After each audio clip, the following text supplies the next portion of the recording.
Good afternoon. I am Assistant Sheriff Jamie Prosser, and I'm here to brief you on the additional details as we know them today about the officer-involved shooting that occurred on Friday, July 21st, 2023. This is officer-involved shooting number 4 for 2023, the third non-fatal shooting this year. At this same time, in 2022, we had 6 officer-involved shootings, with 2 of those being non-fatal.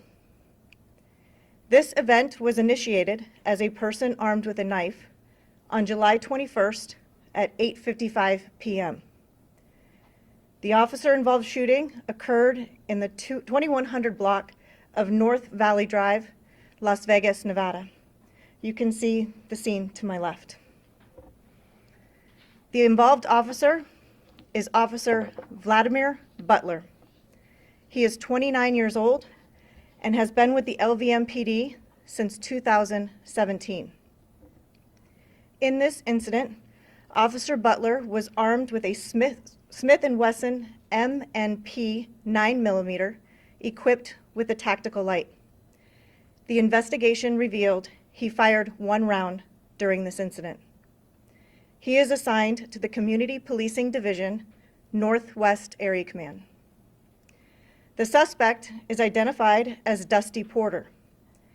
He is a 35-year-old black male adult, 5 foot 11 inches tall, weighing 180 pounds. He is pictured to my left. Porter was armed with a kitchen knife. Porter faces the following charges: kidnap, first degree, with use of a deadly weapon, and resisting an officer with a deadly weapon, not a firearm. The details of the officer-involved shooting are as follows. On July 21st, 2023, at approximately 8:55 p.m., a woman called 911 and stated her brother, Dusty Porter, was acting weird and was armed with a knife. She told the dispatcher that Porter was arguing with her and he was following her from room to room while carrying the knife. The female victim told the dispatcher Porter would not let her leave the house and she locked herself in a bathroom. Based on the details provided to dispatch, this call was generated as a STAR protocol. This means at least 3 officers and a supervisor must be assigned to the call. The purpose of this protocol is for officers to slow the momentum and hopefully have a peaceful resolution to a volatile and dangerous situation. At approximately 9:05 p.m., Officer Butler and other officers arrived and established a perimeter. Officers began to have dialogue with Porter from outside the residence. Porter refused to come out and repeatedly told officers they were going to have to kill him. Porter could be seen through a window as he stood in the house armed with the knife. Officers continued their efforts to de-escalate the dangerous situation for several minutes until the female victim could be heard screaming from inside. Her screams prompted officers to make an emergency entry. They made their way towards the screams and kicked in the bedroom door. Porter ran through the bedroom and locked himself in the bathroom with the victim. Officers could still hear her screaming and kicked open the bathroom door. Officer Butler observed Porter with the knife. Porter's actions prompted Officer Butler to discharge his firearm 1 time, striking Porter.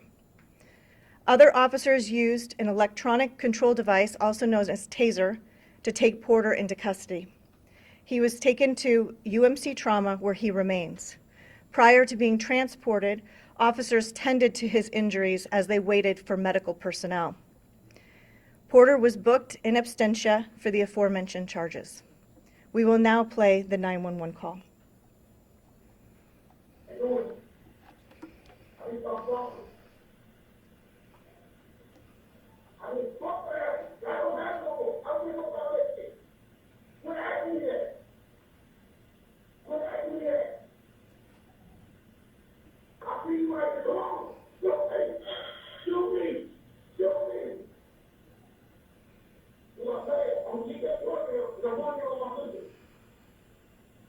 What did he mention about his sister? He said he's gonna kick the door down and come in here.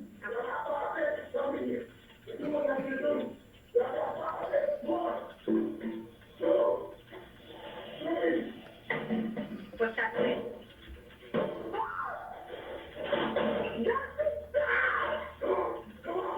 What's going on?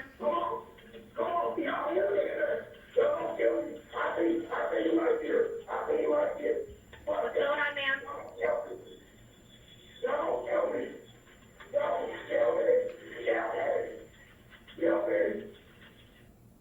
And now we're going to show you body-worn camera footage from the officer-involved shooting. Yep.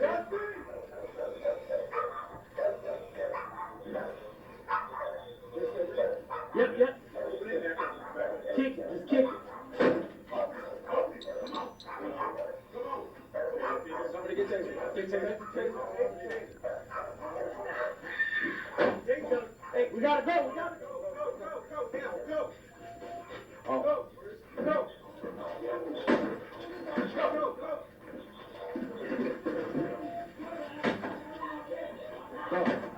Hey.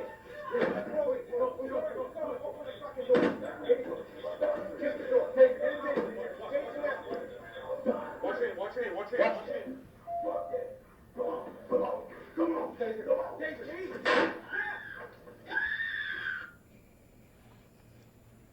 And lastly, this still photo is of the suspect armed with the knife just after officers kicked in the bedroom door.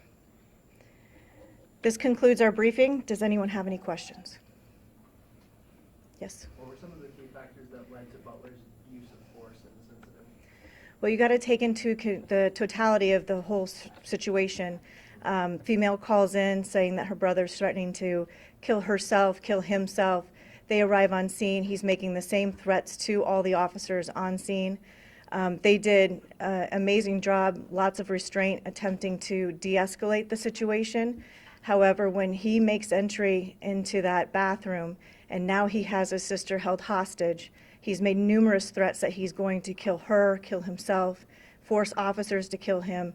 It was such a dynamic situation, and our officers had to take into all of that.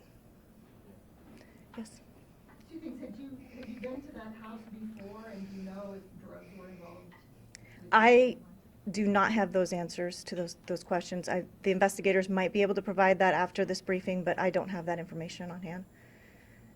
Can you go into the dangers that are being processed there by officers? Obviously, they said watch your hand. They said taser. They made the action to go into the house once they heard screaming. Can you go into further detail into the calculations these officers were making in these dynamic situations? Well, based on the video footage that we just presented you, obviously there was some discussion, some pre-planning before officers even made entry into the residence that day.